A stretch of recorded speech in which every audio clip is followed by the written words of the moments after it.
नमस्कार दोस्तों, कामयाबी चैनल में आपका स्वागत है। आप कैसे हो? आशा है ठीक होगा। आपने अब तक कामयाबी चैनल को सब्सक्राइब नहीं किया तो सब्सक्राइब करें, शेयर करें, लाइक करें। तो आगे हम शुरू करते हैं। आधुनिक भारत का हमारा अगला पाठ होगा सविनय अवज्ञा आंदोलन, दांडी मार्च और कराची अधिवेशन। ये टॉपिक आज हम पढ़ने वाले हैं। तो हम शुरुआत करते हैं। सविनय अवज्ञा आंदोलन की पृष्ठभूमि कैसे तैयार होती है, क्या कारण होते हैं। तो पृष्ठभूमि का निर्माण कैसे होता है। 1928 में कांग्रेस का अधिवेशन कलकत्ता में होता है। इस अधिवेशन में जो अध्यक्ष होते हैं वो मोतीलाल नेहरू होते हैं। मोतीलाल नेहरू और इसमें नेहरू रिपोर्ट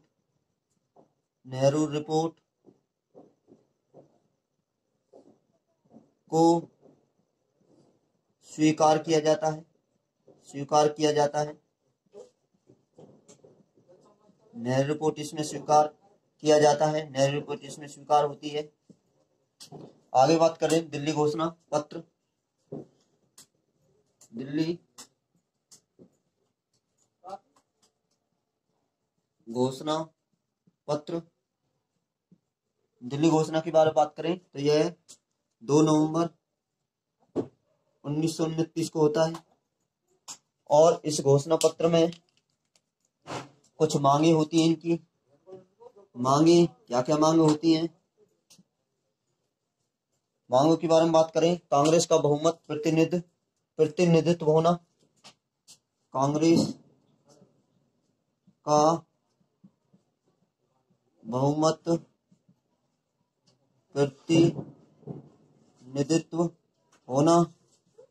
प्रतिनिधित्व होना चाहिए कांग्रेस का। राजनीतिक अपराधियों को क्षमा कर देना चाहिए। अगली मांग के बारे में बात करें, राजनीतिक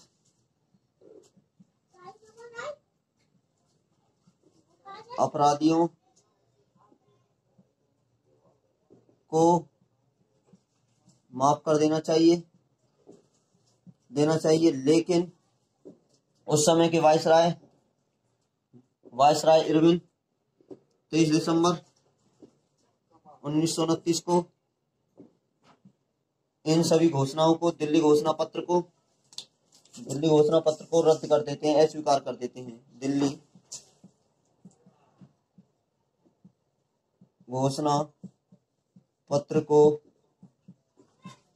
अस्वीकार कर दिया जाता है, अस्वीकार कर देते हैं। उसके बाद दिसंबर में ही कांग्रेस का लाहौर में अधिवेशन होता है। लाहौर में कांग्रेस का अधिवेशन होता है और इस अधिवेशन में कांग्रेस द्वारा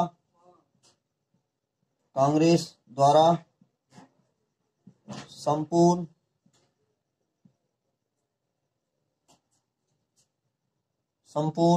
या पूर्ण स्वराज की घोषणा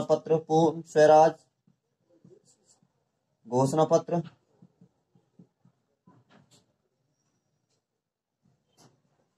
जारी किया जाता है,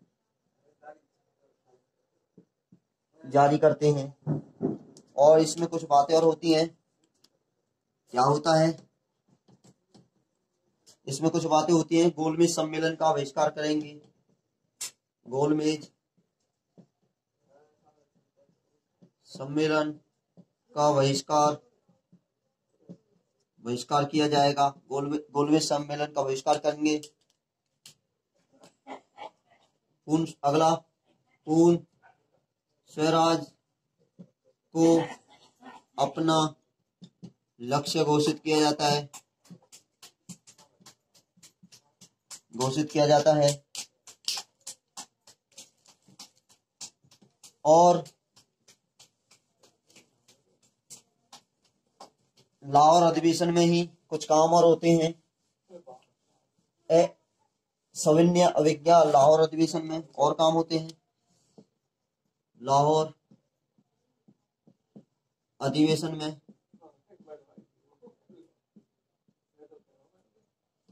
अधिवेशन में सविनय अवज्ञा आंदोलन को बढ़ावा देने के लिए कांग्रेस समिति कार्य करती है। अगर बात करें कौशल के चुनावों में भाग न लेंगे, अगली बात होती है इसमें कौशल के चुनावों में भाग नहीं लेंगे ये घोषणा पत्र होती है। और यदि कोई कौशल के चुनाव में नियुक्त है, पद पर नियुक्त है तो अपना त्याग पत्र दे दे। ये सभी घोषणाएं होती हैं लाहौर अधिवेशन में। और लाहौर में ही एक और अधिवेशन होता है, इसमें और काम होते हैं। क्या होता है लाहौर अधिवेशन में रावी नदी के किनारे इंकलाब जिंदाबाद बाद के नारे लगाए जाते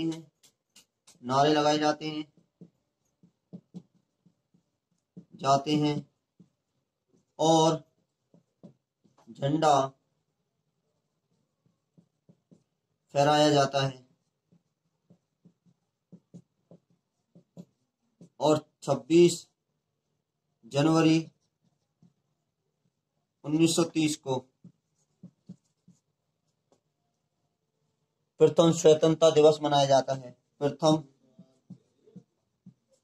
स्वतंत्रता दिवस मनाया जाता है। ये सब काम होती हैं लाहौर अधिवेशन में। और इसी दिन के उपलक्ष्य में हर साल गणतंत्र दिवस मनाया जाता है। आगे बात करें और क्या घटना होती हैं। गांधी जी की 11 सूत्री मांगे, इनमें से कुछ महत्वपूर्ण आपको बताएंगे।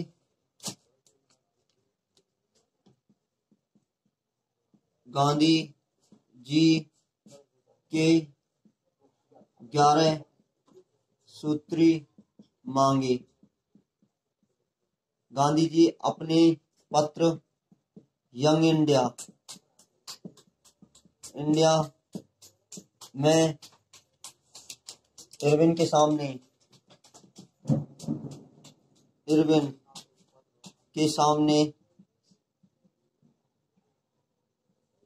11 मांगे रखते हैं और कहते हैं यदि यह 31 जनवरी 2030 तक 31 जनवरी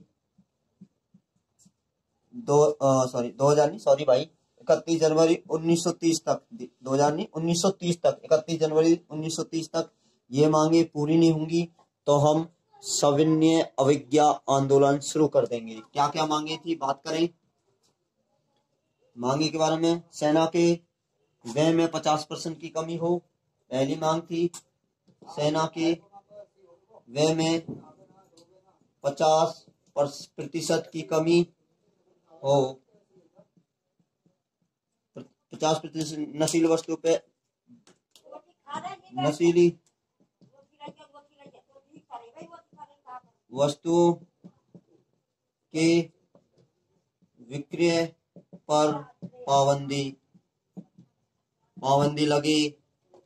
आगे बात करें सीआईडी विभाग को खत्म कर दें। सीआईडी विभाग को खत्म कर दिया जाए। आगे बात करें भारतीयों को हथियार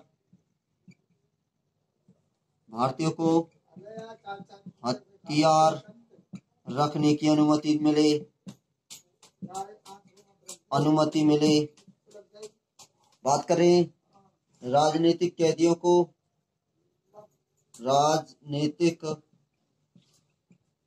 कैदियों को छोड़ दें,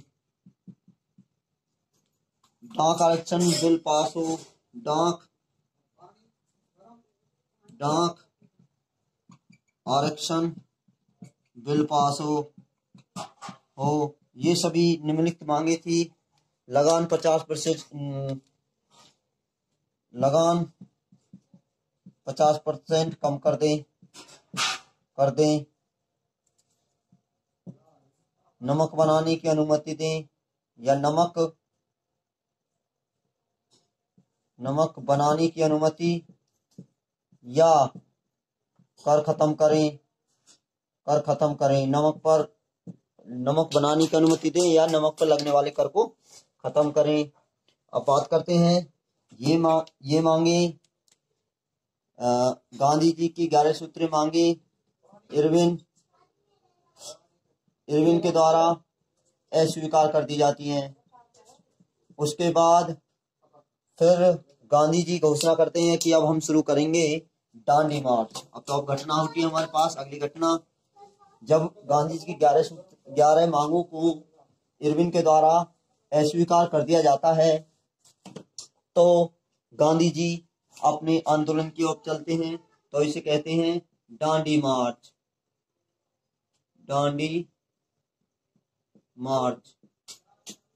या साल्ट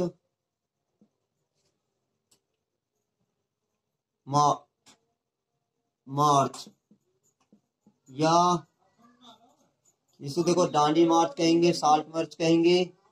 ये दो घटना कब घटती हैं, कारण बताएं। आपको कारण मत बता दिया। क्या हुआ था, गांधी जी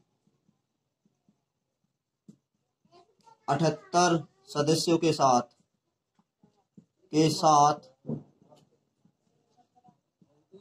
साबरमती आश्रम से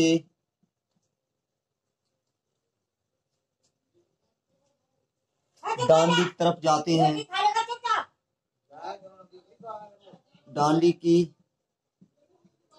तरफ जाते हैं और यह जो 12 मार्च 1930 से घटना शुरू होती है, और जब यह 5 अप्रैल 1930 को दांडी पहुंच जाती है,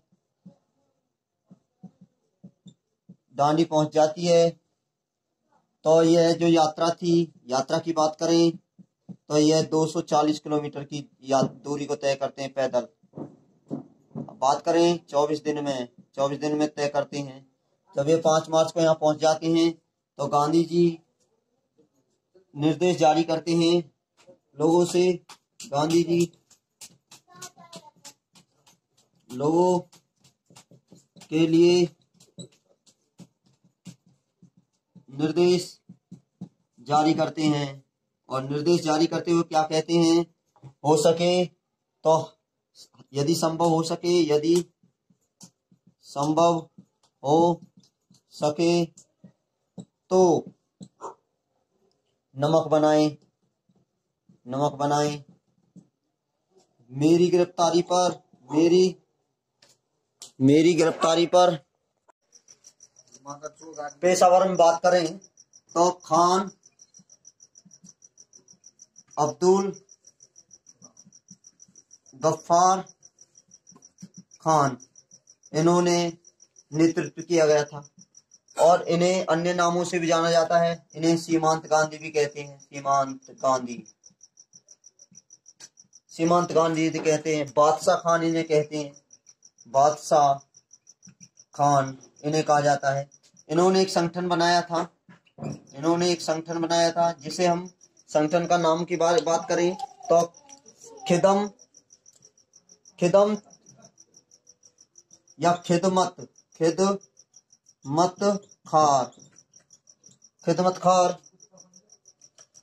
खार कहीं पे लिखा हुआ है खिदमतकार नामक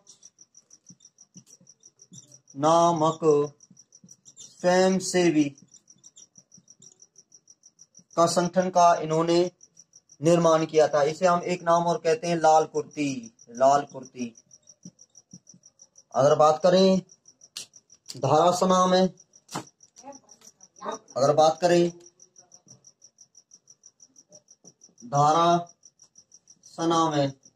धारासना में सरोजिनी नायडू के साथ मिलकर मनीलाल, गांधी के पुत्र मनीलाल और इमाम साहब नमक आंदोलन का नेतृत्व करते हैं।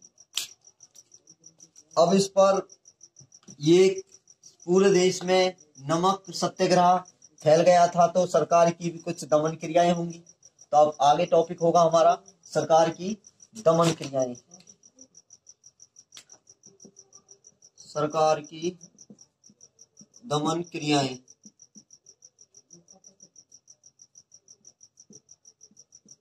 सरकार की दमन क्रियाएं क्या होंगी? देखो, सरकार की बहुत दमन क्रिया होती है। लोगों पर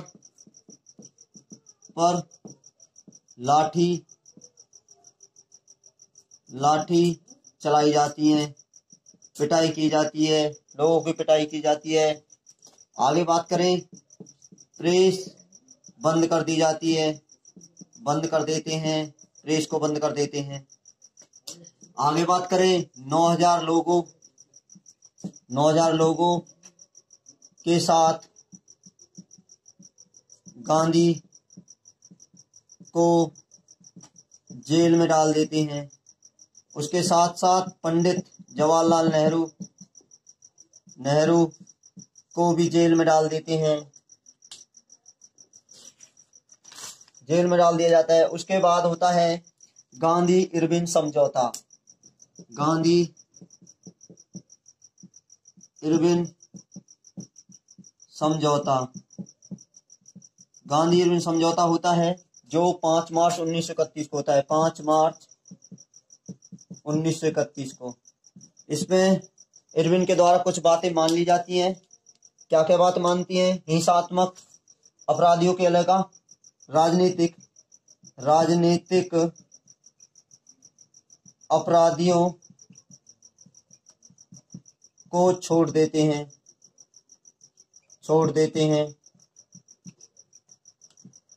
नमक पर कर खत्म कर दिया जाता है और स्वयं का नमक बनाने लगते हैं। आगे बात करें, वसूली बंद कर दी जाती है। वसूली बंद कर दी जाती है। अपहरण की गई संपत्ति को वापस कर दिया जाता है। अपहरण की गई संपत्ति को वापस कर देते हैं। ये सब। और लेकिन कुछ बातें नहीं मानी जाती। पहला, भगत सिंह और उसके साथियों की फांसी माफ नहीं की जाती। ये बातें नहीं मानी जाती।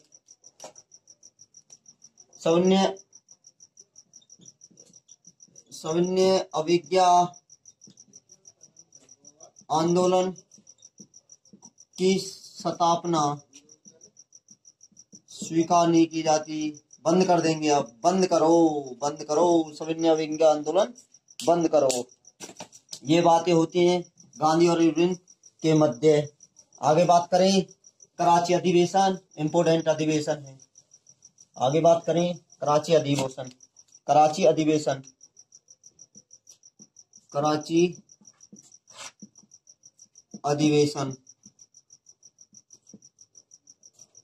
कांग्रेस का कराची अधिवेशन बात करें तो इसके अध्यक्ष होते हैं सरदार वल्लभ भाई पटेल, सरदार वल्लभ भाई पटेल इसके अध्यक्ष होते हैं। बात करें यह 29 मार्च 1931 में होता है, कराची में होता है। इसमें क्या काम किए जाते हैं, इंपॉर्टेंट काम है।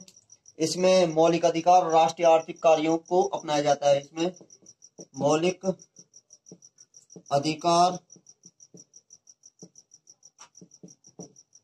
और राष्ट्रीय आर्थिक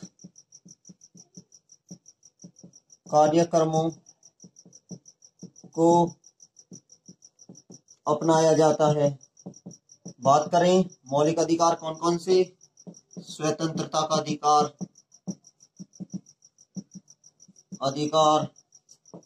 प्रेस का अधिकार, प्रेस की स्वतंत्रता का अधिकार, अल्पसंख्यक की भाषा लिपि का संरक्षण का अधिकार आदि अधिकार इसमें स्वीकार किए जाते हैं। संगठन बनाने की स्वतंत्रता एक और है, संगठन बनाने की स्वतंत्रता हो। अगर आर्थिक कार्यक्रम, राष्ट्रीय आर्थिक कार्यक्रम में बात करें, क्या क्या बात अपनाई जाती है, इसमें अपनाई जाती है किसानों को कर्ज में माफी, किसानों को कर्ज में माफी, कर्ज की माफी होगी। किसानों को यूनियन बनाने की अनुमति,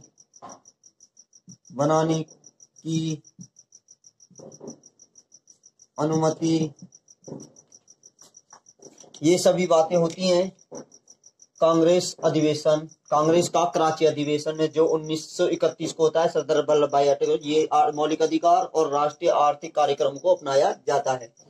यदि ये वीडियो आपको अच्छी लगी हो तो इस वीडियो को शेयर करें, लाइक करें, कमेंट करें और कामयाबी तक चैनल को सब्सक्राइब करें और बेल आइकन दबाएं। यदि आपको इस वीडियो में कोई अक्षर नहीं दिखाई दे रहा हो तो इस वीडियो को बार बार सुनने के बाद इस वीडियो में जो भी डाटा है आप उसे अपनी नोटबुक में नोट करें। मैं आपसे फिर कहता हूं, यदि आपने कामयाब चैनल को सब्सक्राइब नहीं किया है तो सब्सक्राइब करें, बेल आइकन दबाएं।